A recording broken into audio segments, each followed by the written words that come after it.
Hello, everyone. Good to see all of you, whether I met you doing a club coaching webinar or at your midwinter or wherever I was, but nice to see everybody. Kathleen's the area coordinator for USA 4, whatever that means, but she's the membership chair of P&W. And to me, she's Mrs. Kiwanis. She knows everything. I call her Navy spouse because her husband's in the Navy, but she's a great lady. So if you ever need any answers to anything, Kathleen Moreland is the lady to go to. If you don't believe me, ask Tony, because she's a great lady. Is Erica Stevens here yet?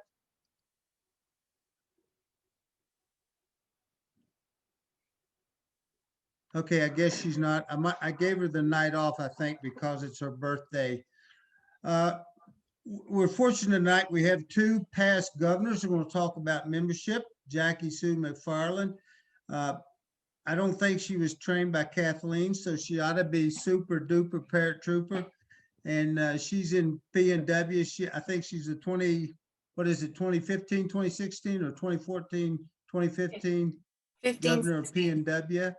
And then we got our own Ed Verberg, who's our membership chair here in the Southwest District. He was governor 2017, 2018. So they're going to do a presentation. Feel free once they finish to ask questions, because I'm going to reiterate this Tequila Tuesday is not about me, it's about you. And we'll try to have good guest speakers like we have tonight. So if you got questions once they finish, feel free to ask them. Okay, who's up first? Well, I'm up first. At least that's the way we coordinated. So I'm really happy to be part of this presentation with Jackie Sue. We enjoyed putting this together. Thank you, Ken, for taking care of the PowerPoint for us. Just a little background. I did some historical research. I looked through the history of the Southwest District that past Governor Dick Haley put together, and actually read the year-by-year accounts. So I'm going to share a few words related to that. And interestingly enough, there are some real similarities between what the Pacific Northwest District is doing and what we're doing. We're going to share some of our successes and activities. And then Jackie Sue is going to talk about some basics for membership growth. And as Don said, we have plenty of time for Q&As at the end of the presentation. So write down your questions so you don't lose track, because we want to make sure and cover whatever you're interested in, not just what we're presenting. Okay, next one. Okay, looking at history of the Southwest, what did I find out? Well, some people who have been around for a while probably know we had our peak during 1986 through 96. That's kind of amazing, almost 3 times the number of members we have now. But what I learned in that process was there was a period of years during the peak where we had 5 past governors that band together, and one would take the lead each year and the others would help build clubs. The other thing I learned, and that's not new, a number of people know that in the Southwest District, but it really did pop out. The other thing that came to light was you really have a successful year in membership if you end up having distinguished lieutenant governors who really get engaged. And of course, that takes membership efforts by club members too to help them out. But each of those 10 years, there were anywhere from 6 to 13 distinguished governors every year. So if we get lieutenant governors engaged, it makes a big difference. I can testify that Matt in the Prescott Club, who's the lieutenant governor for that division, is doing a superb job this year working on building a club in Prescott Valley. There is no doubt in my mind that's going to happen. So next slide. Teamwork. What I found also in terms of our peak was we had teamwork, we had leadership engagement, and we had sponsoring clubs who really got engaged helping the clubs.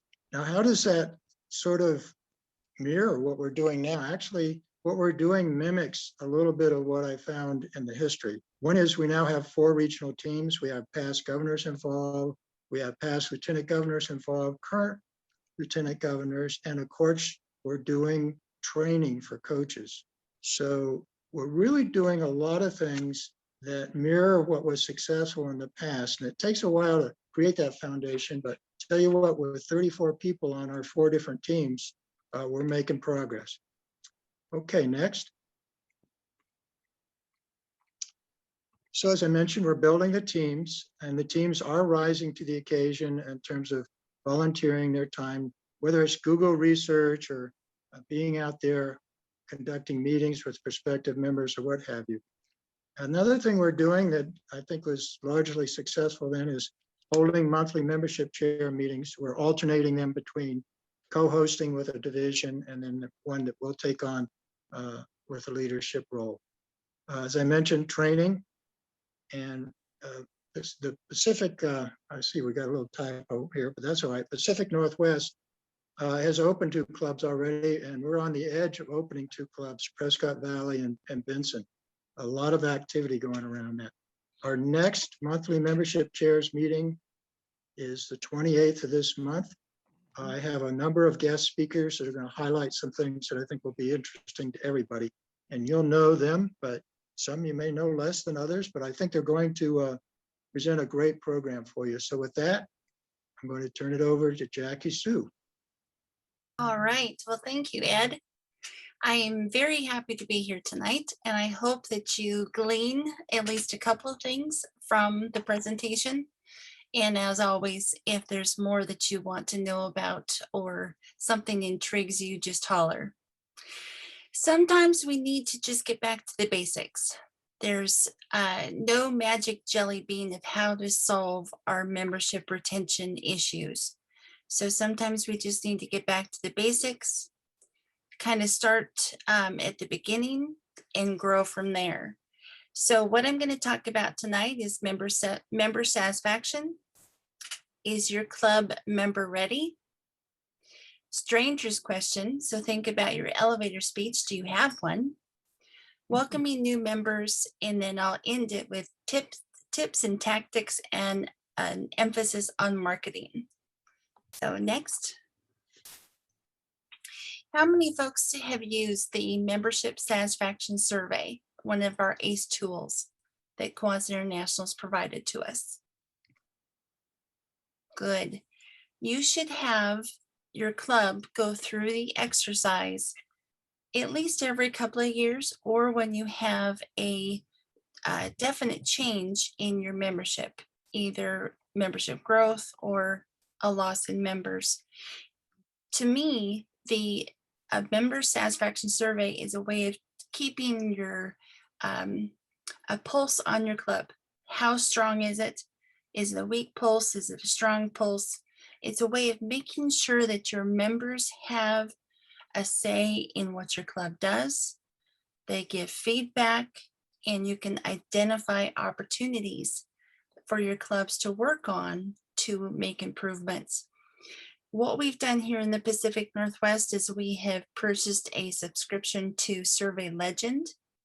SurveyMonkey is a little too expensive for our budget, so we purchased Survey Legend, and we put the membership satisfaction survey on the Survey Legend.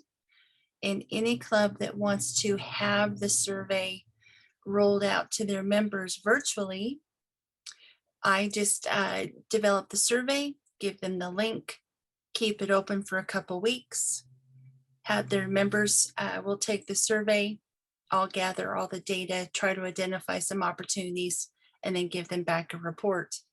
So it's our way on Kathleen's team, the PNW membership team, of trying to help our clubs, more easily achieve the member satisfaction survey. Next.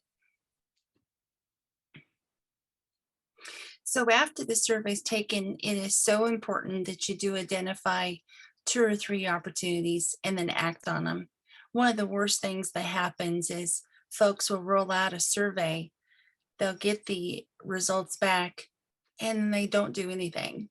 And that's not a good thing, just because the members, took the time to do the survey and nothing happened. So the next time you try to do a survey, why should they do it? So it's so important that you identify 2 or 3 opportunities, not problems, but opportunities, and act on them. Next. I like to think about my club as member ready. So if I was going to invite my 26-year-old son or daughter to a club meeting, would they have fun? Would they enjoy themselves? Would they want to come back? That's kind of a test that I do. So to me, member ready is the club meetings need to be welcoming and inviting. And that is the people, the atmosphere, and then also the cost of the meeting. Now, right now, most of us are meeting virtually. We're saving lots of money. It's not too tough to get to a club meeting these days, but when we go back to meeting in person, those are some things to think about. You know, is your club member ready? You need to make sure that the club meeting experience is a positive one for everyone, and also the service projects. It's a good positive experience. Next. There was one day I was in Safeway getting some groceries, and I was in the checkout line, and I always have a Kiwanis pin on the collar of my shirt. And this gentleman behind me said, "Oh my gosh, you're a Kiwanian. You know, what does that mean? What do you folks do?" And I stood there just kind of flabbergasted, and I didn't know what to say. That was a missed opportunity, because if I had an elevator speech prepared, I could have told him and shared with him, you know, the gift of Kiwanis. So it's very important. And what you could do is take a meeting time, not have a guest speaker, but instead everyone work on their elevator speech, so that when you are in that checkout line, or when you are at an event and someone says, "What's Kiwanis?" you will be prepared to let them know what Kiwanis is. So if you're in an elevator line at the grocery store and someone asks, you'll be prepared. Now, the 60 seconds to pique curiosity, that's debatable. Some people say it's 60 seconds, some say it's 30, some say it's 20. Either way, you've only got a short amount of time to pique the interest of someone before you lose them. So you do want to be prepared. On the Kiwanis International website, there is a 2-sided piece of paper you can download, and it helps you write your elevator speech. So you talk about, you know, why my club? Why would they join my club? What's my club's community impact? How are we performing relevant service in our community? And then, of course, how do we do it? And how much fun do we have doing it? So I urge you to take a meeting and everyone work on that elevator speech, especially before you perform a membership drive. That way everyone is prepared. Next. So Kiwanis International does have an elevator speech. It's very high level. Kiwanis helps kids around the world. Local clubs look for ways to have impact in their communities, while Kiwanis International takes on large-scale challenges such as diseases and poverty. We are generous with our time. We are creative with our ideas. We are passionate about making a difference, and we have fun along the way. So that's very high level. It makes sense that that's Kiwanis International's. When you do your elevator speech, it's best to make it personal, close to your heart, and believe it or not, you'll have an easier time remembering it when it is something that's personal to you. Next. It's so important these days that when we do have a new member join our club, that we make sure that their first experience is a positive one.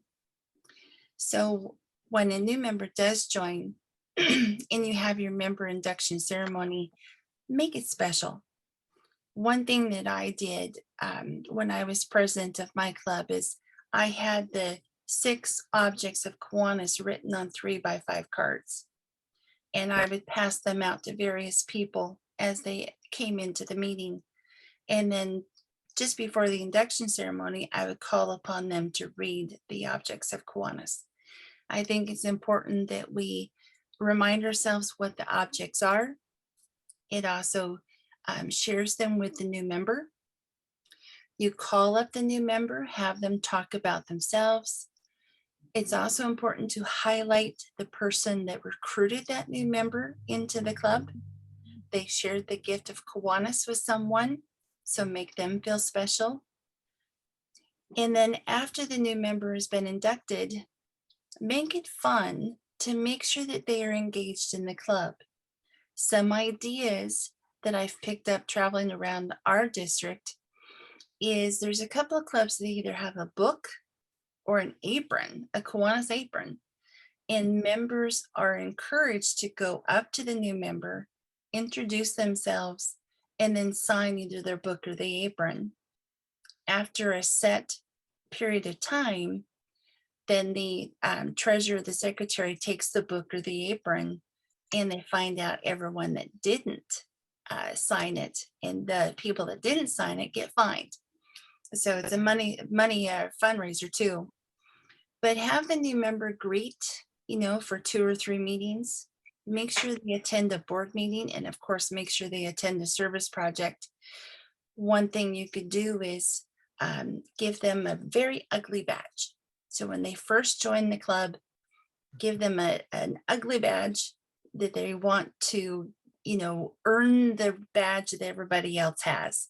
So it's a way of identifying I'm a new member and I'm working my way to the regular club badge. What I've seen in the past is we've got some just plain old round gold ones that are real big. And after they perform all their duties, we then trade it out for a regular club badge that matches everybody else. No matter what you do, just make it fun. But it's very important that you do something right away, immediately, to get that new member engaged in the club. Next.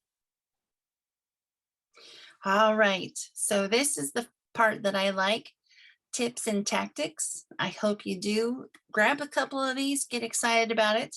So let's start right in. Next.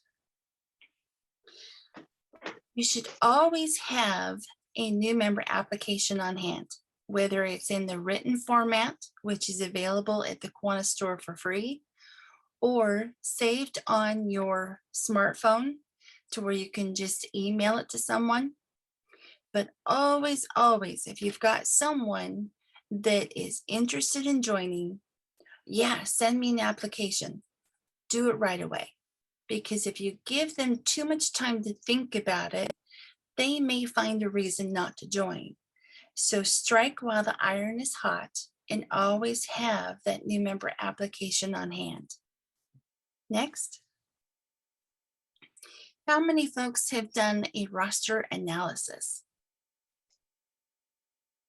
Okay, this has been around forever, but it's such a good tool to use.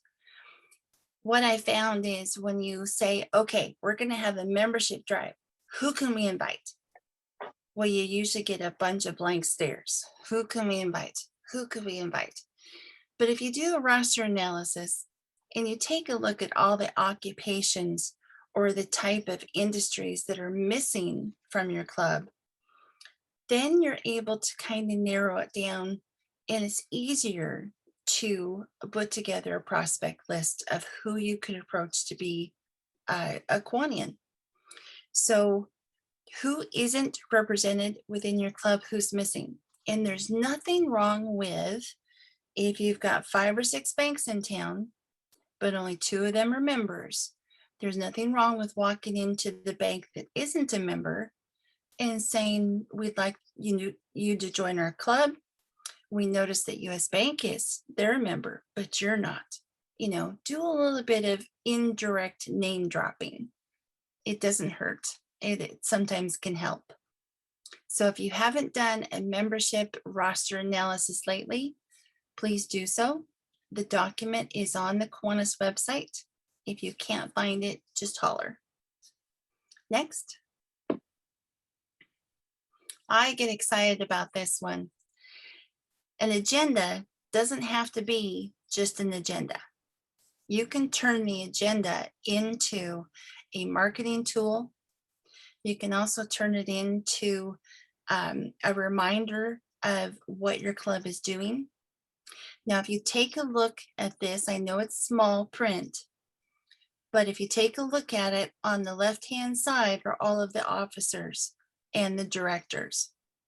So if you've got a new guest that's coming into your club and they see a name that perhaps they know that person, wow, I didn't know they were a member. That intrigues them, and it may get them to perhaps thinking about, I wonder if I should join. In the middle section, I don't know about you folks, but we're an international district here in the PNW. We do cross the border into Canada. So it is protocol wise, we sing both our own national anthem plus O Canada. And it's so sad to see guests that come in, and when we sing O Canada, they're just standing there because they don't know the words. So the agenda can have the words to make sure that they can sing along if they want to. They're not just standing there feeling so out of place. On the back side of the agenda, you can put a calendar of events to remind folks what's coming up. And you can also put on the back side maybe a list of all the entities that you support and how you support them. So if a guest were to turn over the agenda and see what the club is doing and how much they support the community, that's another way to capture their attention and perhaps get them to thinking that maybe they need to be a part of this. Make sure the agenda is sent to all of the members that don't attend your meetings.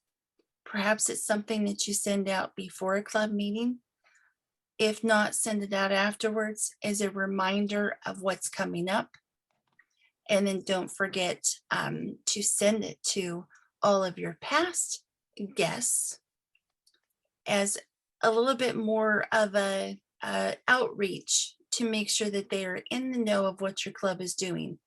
And perhaps, they'll want to come back one day. Next. Remember, this is another old one. How many folks remember the Remember program? All right. So sometimes folks quit Kiwanis, they leave. We don't know why they left, or maybe we do. Down the road, maybe their life has changed, and the reason that they left is no longer valid. Maybe it's time that they can come back, and maybe they just need to be asked to come back. So perhaps your club secretaries could print off of Kiwanis Connect a list of all of the past members of your club, and you could do an outreach to let them know that, our club is doing all these wonderful things. We would so love to have you back. More hands-on service. Maybe that's all it takes, is just asking that old member, past member, to join the club again. So remember. Next. Show members you care. So all clubs should have some sort of human and spiritual committee, or at least the task assigned to someone. So if you have members that don't come to the meetings, they've missed a couple of meetings, their job would be to outreach, make sure that member's okay. Is there a reason why they're not coming? Is it work? Is it illness? Whatever the reason, reach out to them. We miss you. We noticed that you haven't been there. Are you doing okay? And maybe all it takes is for someone to notice that that person's been missing. And it just, we all want to feel wanted. So make sure that you do show members that you care. And if people miss a meeting, reach out to them. Next. All right. The world's best kept secret is Kiwanis. We don't market our club nearly enough. So we need to make sure that we do have adequate signage in everything you do. That pancake breakfast, the bicycle helmet giveaway. Make sure your members are wearing Kiwanis apparel. You have signs up all around to show the community that Kiwanis is doing this project today. Make sure you alert the news media of what you're going to do, invite them to attend, and perhaps take pictures or interview the committee chair. After the event, make sure you do put a press release that you served X number of people or you raised X number of dollars. Join your local chamber. If you're in a small community, it's usually cost effective to join the local chamber. Local chambers will allow you to highlight your company, which is Kiwanis, so you can pass out your club brochure and share with folks what your club does. Also, make sure that you talk to your school districts. They should have a community in schools team. So they're the folks that kind of connect the community resources with the school districts. And those folks that are in the community and schools, they're always looking for resources. In a small town that I was in, Airway Heights, just outside Spokane, we connected with the middle school community and schools liaison. And if there was a child that wanted to try out for the volleyball team, but her parents just couldn't afford a decent pair of shoes, she always called our club. And we found out the child's size and we went shopping and we delivered the shoes. And the community and schools liaison gave them to the child. There's so many things you can do, to get connected and to make sure that the community knows who you are. Next. All right. So we all know that we are dealing with a virus. We're living through something we never thought we'd have to live through before. So when we do come out of this, our normal is not going to look like what our normal used to be. It's not going to feel like the same thing. What are our children going to think, and what are we going to think? Next. So when the virus is over, I highly recommend that every club use the ACE tool, Rediscovering Your Community. The reason being is the needs of the community before the pandemic are going to be totally different than the needs of the community after the pandemic's over. And if the clubs don't reach out and discover how the communities have changed, we're going to get left behind. And it's so important to make sure that our service is relevant to the community and relevant in the time. So that ACE tool is going to be so important. And if you haven't taken a look at that ACE tool, Kiwanis International's really done a great thing for us. They've got sample questions on there to ask the community leaders. They give you hints of who to talk to and what to talk about. So definitely take a look at that tool. Next. So when you do rediscover your community, make sure that you help identify partners.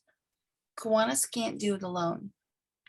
So identify the partners in your community. So if you do have a pancake breakfast, maybe ask Safeway or Costco, or Top Foods, whoever you have in your community, if they partner with you and perhaps give you some of the supplies at cost. The trade-off is you advertise for them. So all of the paper goods for today's event was sponsored by, and you have signage for them. You post the pictures on social media. Businesses want mileage off of their donations. So they'll be more apt to donate to our clubs in the future if you give them mileage off of what they do donate now. So if you need help with that, just holler. Next. All right. So the tool, I think I've already said this, it gives you step-by-step instructions of how to go through identifying all of the community leaders you need to talk about, questions to ask. That's about it on that one. I think I've hit it enough. So next. All right. So we need to be innovative, accept our virtual options. I think we're doing a pretty good job. We've been doing this now for a year. I think we've all kind of bought into the idea. Try new things, keep the focus on service, and of course, highlight the difference that you make in your communities. Next slide. So questions. I see one in the chat box. Where do we find the ACE tools? So if you go on to Kiwanis International, there we go. Kathleen's Johnny on the spot. So under, go on to the website, club resources, I think, club strengthening, and towards the bottom are the ACE tools. There's 9 or 10 of them. So take a look at them. You could probably use a couple for your club. Could we go to the next slide real quick? Okay. The next slide was just our contact information. Any other questions? Oh gosh, did I put you all asleep that bad?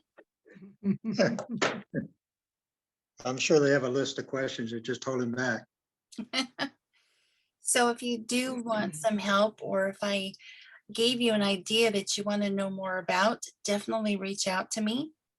My email address is my shooting name on the back of my basketball jersey in college, jacksumac@icloud.com. And of course, you do have a fabulous resource in ed in your own district. So Jackie, yes. hi, my name is Lynn. I'm from the Southwest District Division 18. Question for you. I've been a former lieutenant governor, been very involved in a couple clubs here in our area. But what is your suggestion? You know, a lot of times what I've seen in clubs is they're so anxious to bring those numbers up. They bring in a new member and then we really don't see them very much. You know, maybe they're really busy, or there seems to be a lot of focus on just getting a person in, a body in, and that check. Mhm. You know, There what is. suggestions? I know you've given a couple things, and I've been furiously writing everything down that you said because I think it was all very helpful. Any other tips or tricks for us that can help with that? Because I'm sure other people have the same issue. Well, you're Johnny on the spot. We've been pushed by Kiwanis International, by our districts, you know, and by our divisions for a long time to gain membership, get members, raise your numbers. And there's a lot of times we do get those numbers just to have them. And then at the end of the fiscal year, we're dropping them because they're not interested in our club anymore. So one thing that I like to emphasize is the new member orientation. You need to perform a new member orientation for every new club member. And maybe that's something that you do as a program at one of your meetings to catch all of the current members up on what Kiwanis is, and then make sure you do it for all the new members going forward. There is a PowerPoint new member orientation available on the Kiwanis website. If you don't want to do a PowerPoint format, I do have a Word document that has new member orientation in bullet format. Okay. So if you'd like that, just let me know. Also, as someone from San Pedro, Kiwanis secretary, mentors are important. Right. So assign them a mentor, and that person's responsible for making sure that they get engaged right off the bat. Stay engaged. And if they do all of a sudden disappear, that person will be the one to reach out to them to find out why and make sure that they know they're missed. We want them to come back. That's Yeah, great. this is Ed. Let me add a little something. Two of the guest speakers we're going to have at the end of the month, when I talked to them about their presentations, they actually said that their clubs turn away members. I mean, if it's not going to work for the club, it might not be working for the member, that they're better off in Rotary or some other organization than Kiwanis because they may not really be into the mission statement. So in terms of time efficiency, both for the club members as well as the person, it's good in orientation to ask the question at least once or twice, is this going to work for you? Because it is an investment of time. Anyway, just wanted to throw that in. Not every member that steps forward should we accept a check from. Sure. It may not be the best location for them. Hey, Ed, that was really great. This is Barbara with the Kiwanis Club of Roswell. And I'm glad you said that, Ed, because like you guys are saying, international and the Southwest District does push membership. So we take any warm body we can get, right? Well, we got a warm body, maybe 2 of them during the time where you didn't have to pay, but what is it, $15 to be a member of Kiwanis?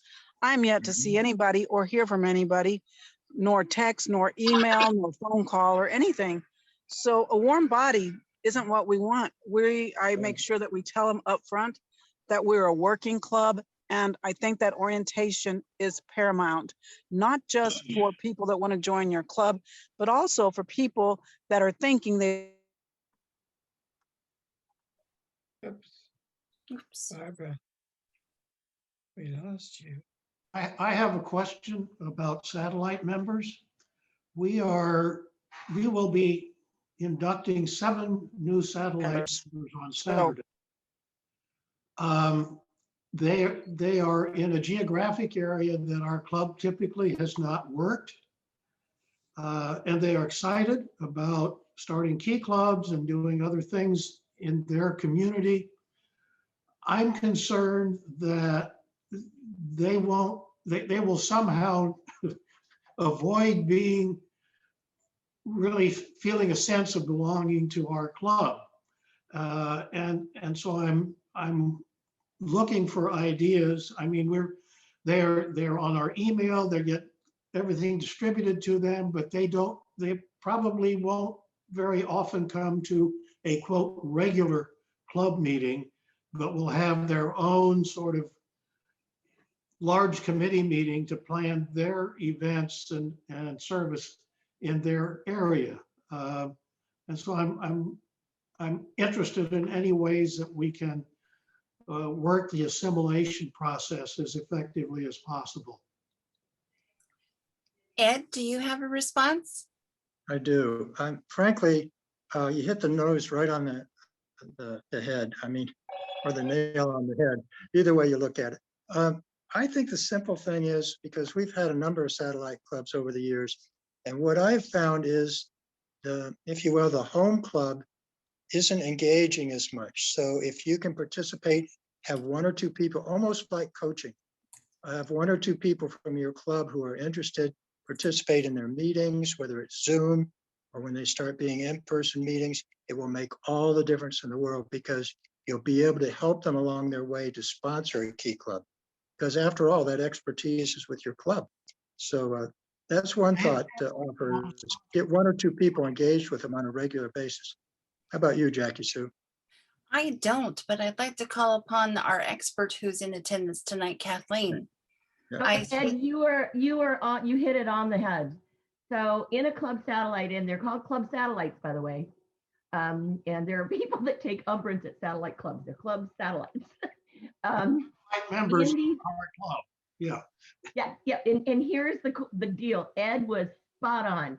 You need to have 1 or 2 representatives, hopefully from the board, that attend their meetings on a regular basis, so they feel engaged. There's a reciprocity there in that you're sharing, here's what's going on in our club. What's going on with you all that we could help you with? Because they may also have additional projects because they're in a different area than you are, where you could lend some help and vice versa. So the real key is engagement, making them feel so value added that they feel like they are members of your club, even though they're in a little bit different community in a little bit different circumstance. Again, Jackie Sue brought this up earlier. If you do not make members feel valued when you're through this process and bringing in these members, you're going to lose them, folks. Pretty simple. Great, Ed, perfect answer. Can I ask a question? This is Kimberly from Carefree in Arizona. And I think you guys kind of talked a little bit about, I loved how you had the question post-it mark that said, will my 27-year-old daughter feel comfortable, or will they come back to the meeting? And I think that's kind of a little bit of what we're going through. We've got a good retirement community, but we've got so many committees and so much work that we're doing. We need a lot of service-oriented people. And I don't know what I don't know. Our past meetings have always been presentation. A presentation, everyone says hi, everyone then says bye. There's very few updates on what's going on, or we might have a hospitality meeting later. If you'd like to join, great. Or maybe we're doing a fundraiser, join if you want to have fun or sign up for volunteer work. So I'm finding the difference here is that we've got very service-oriented people that don't have enough time other than to come, and they'd like to give back. Show me how I'm going to give back and give me an update. And then we've got the other people that are, no, I've come here to socialize and I want to have a presentation. So I don't know, does everyone hold evening meetings and some midday meetings? Is it weekly? Is it monthly? I'm just trying to capture both audiences here in Carefree. Well, there are quite a few clubs in our district that do change it up. The problem with changing it up, though, is communication. You may lose some members who don't like the social events in the evening. They're so used to the rigid Kiwanis schedule that they've had for years that changing it up kind of, accepting the change. But then again, there's some clubs that just embrace, like the 5th Tuesday of every month. That happens, I think, 3 times a year. They have a social event, they play a game or have a potluck, and they do great. You see members that you don't see because of work or whatnot. Communication is the key. Kathleen or Ed, ideas? I would like to tackle this, and Tony Gutowski's on the call. Tony, if I forget something, I want you to chime in. Tony sits on my subcommittee for new clubs. Jackie, Sue, and Ed both are part of the USA membership leadership, USA for membership leadership team. So I've got a whole bunch of my team members on this call.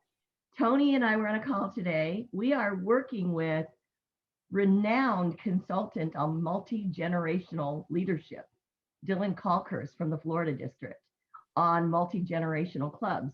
So I think when you're looking at for the club in Carefree, so you have members that are probably younger members. And what we're learning is, guess what? They don't want to go to meetings. They don't want to be board members. They don't have any desire at all to be a president. And Tony, if I forget something, could you chime in? But what they do want is they want service, and they don't want the kind of service we all do. They don't want to do Meals on Wheels. They don't want to do a diaper drive, but they want to go clean up a beach, right? Yes. Or something like that, something physical where they could bring their family maybe to help out. So Yes, you need to create that sense of something new, some sort of ambiance that appeals to a different generational leadership. Tony, was there anything else that came in? Tony and I just were on a meeting this afternoon talking about this that Todd brought up. Well, one thing too is that we can all consider that, a lot of times they don't want to get into the administration part of it. They want to do the hands-on. And that's what we need, is to be able to have that young, fresh blood to be able to do that. And exactly like with the Carefree Kiwanis, I know exactly what you're saying. There's a fine line of, the old traditional way. And then the other part that, well, we really don't have the time for this old traditional. Let's move on to something else, or we want to get, more into service. So it's a multi-generational. I think, what did we come up with? If it's 5 generations that we have at meetings now.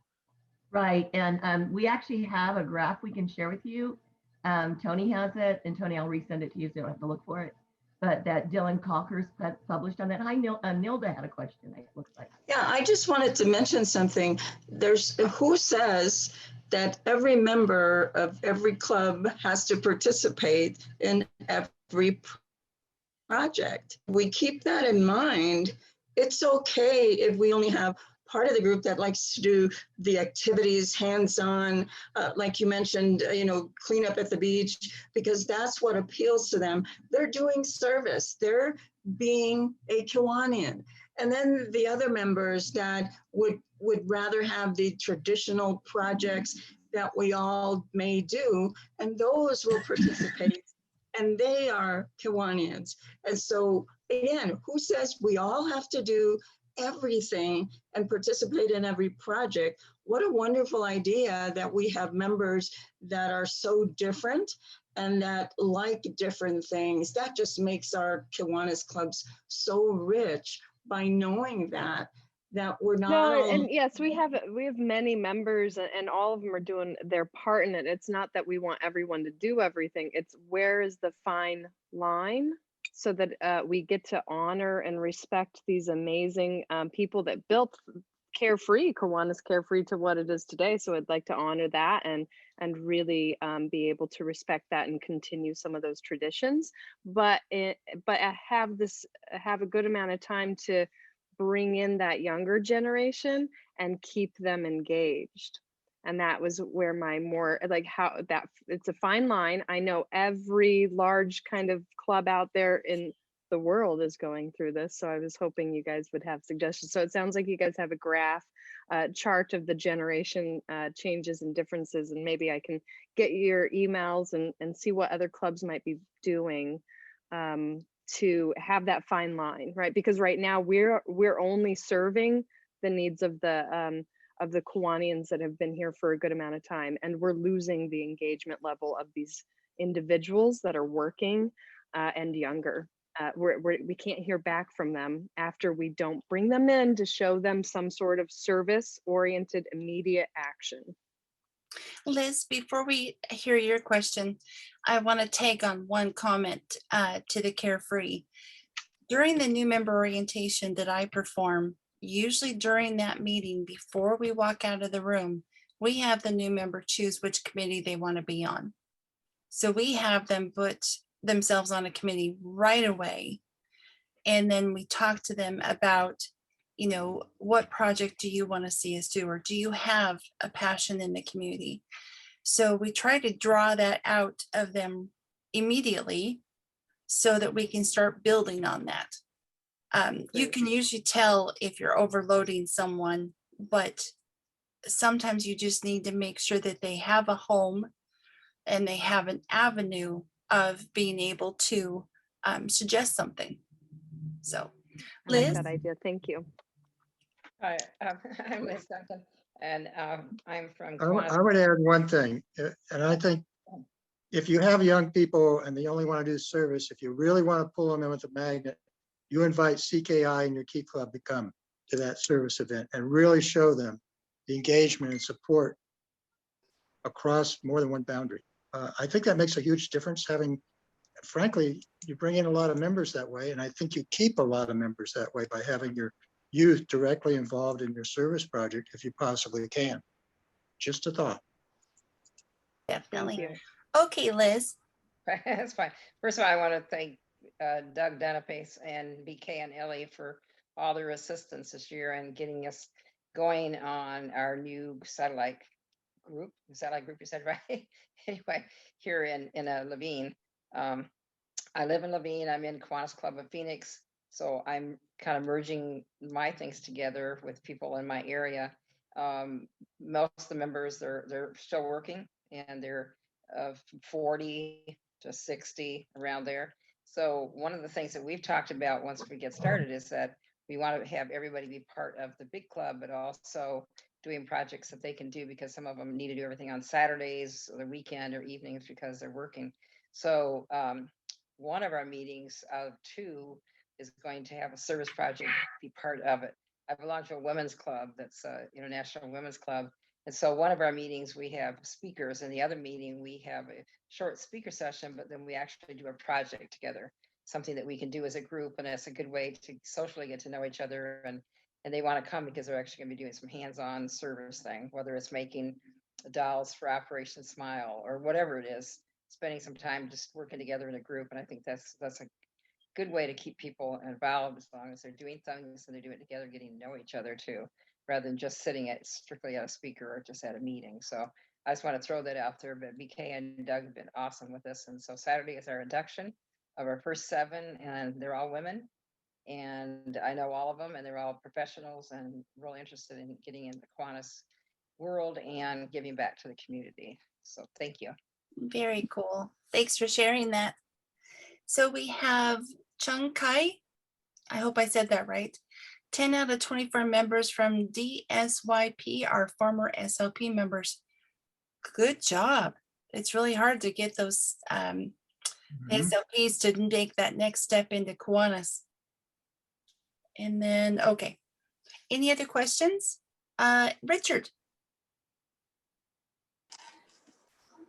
Richard, you're on mute. There you go. Okay, maybe that worked. My earbuds don't have anyway, yeah, question. We are thinking about going back to in-person, but the suggestion or the question was brought up whether we could do a hybrid meeting. In other words, have the in-person meeting and a Zoom to involve the couple other members. Has anybody tried that? Any thoughts or ideas? Stan Pedro, Kiwanis Secretary, you had a hand up? Our club has done that multiple times. It does work. You have to just make sure that they're able to hear properly, because we bring a laptop to the restaurant that we're eating at, and we have a room in there, and luckily they have internet. And some of the people that can't go to the meetings because they have obligations at home with their kids or something, or they're at their job and they can't take that turnaround, they're eating lunch on their desk. We've had that happen. We're also actually getting ready to go back live on our board meetings in next month's meeting. we plan on doing a hybrid. It does seem to work. Nilda's a part of my club. She's one of those ones that can't go right away. And she could tell you on her side of it. I've been on the other side where we've connected the live one. If Nilda wants to join in, or Martha, I saw she's on there as well. One of my other club members, if they want to say something about it. So in the PNW, we do have quite a few clubs that are doing the hybrid. Some things to think about that this gal just mentioned is, one, make sure that you have some speakers that are strong enough so the folks on the laptop or computer can be heard by those in the room.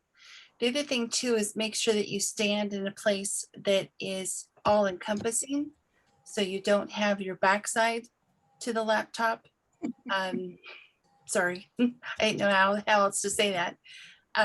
Just make sure that it's, you think about all those little things that makes everyone feel like they're a part of the event. But it can happen. And I think that's what we're going to see for a while, is a lot of the hybrid being developed and used. Erica, you had a question? I was also going to mention, we just did, we do those a couple of times with Buckeye Kiwanis Club in Litchfield, and we both of them are hybrids. And we also, the main thing with using Zoom, make sure that there's only one device in the room that's working. Because we noticed when we first tried it, there were several people trying to use their phone at the same time, and the audio interferes. So using one, and then we also use the microphone at Buckeye so we can pick up the volume. And I got one from Amazon for like $30, and it works pretty well. Yeah, cool. Any other questions? I was going to bring up one other thing. Socializing. If you can get your group to socialize, not only doing projects, but actually have a social amongst your members, it does bring them closer, gives them a chance to get to know each other in an informal way. Our club has what we call K-Cups. Kiwanis keeping up socially. And we might go, just recently, we went and did a craft thing together. It's, you just try to bring people in to make sure that they feel included. And you can have any age group do that. We had somebody, I don't drink wine, but we had a group of them go out to the wineries and stuff like that, and they enjoyed themselves. And you might not get the whole club to go, but little groups will go, and that kind of gets them a little bit close too. Very cool. Ed, how about if you close us out? Well, Well, I just Leo want- had a question. No. Well, I think it's about time to close it out, but if we want one more question, that's fine. I just wanted to put in a reminder for the meeting on the 28th. Make sure your membership chairs join us. We reach out to them and invite them. Lieutenant governors are invited to join us. Anybody actually is interested in membership. We have some really great speakers for this coming meeting. I'll put out the agenda in another week or so, but they've all accepted. So I think we're in great order. But back to one more question, and then I think Governor Don wants to close. Go ahead, Leo. Thank you. I just wanted to comment that I know that our club used to be one meeting every week, and that got very, for me as a younger member, it got a little more tedious. As some of you have mentioned earlier, as a younger member, I'm looking at what can we do to help. But to your last comment, the social is really important too. So our club has adopted kind of a change where we do meet twice a month. But then the third time we meet in that month is just a social, just to get together. There's no formality to it. So it's really a nice way to get to know your other members. And I think that's really might be helpful for younger members too, because I enjoy that. It's an opportunity to meet people and get to know them a little bit better than outside of a regular meeting or service event. Thank you. Thanks, Leo. Well, before I close, let me thank Jackie, Sue, and Ed. Let's give them a big hand. Thank you two. Appreciate it. Thank you. I listened to Paul Palazzolo today because I missed Let's Talk last week. And Jackie Sue started it off, and I'm gonna keep this real short. We got to go back to basics, and that's what Paul preached. I'll come out with some of his ideas, which were very good. I listened to a lot of questions and a lot of comments. I will say this because he said this today. I'm not smarter than he is, but there's no silver bullet to what we're talking about. I listened to Kimberly. You got to be flexible with new members. You got to keep them engaged.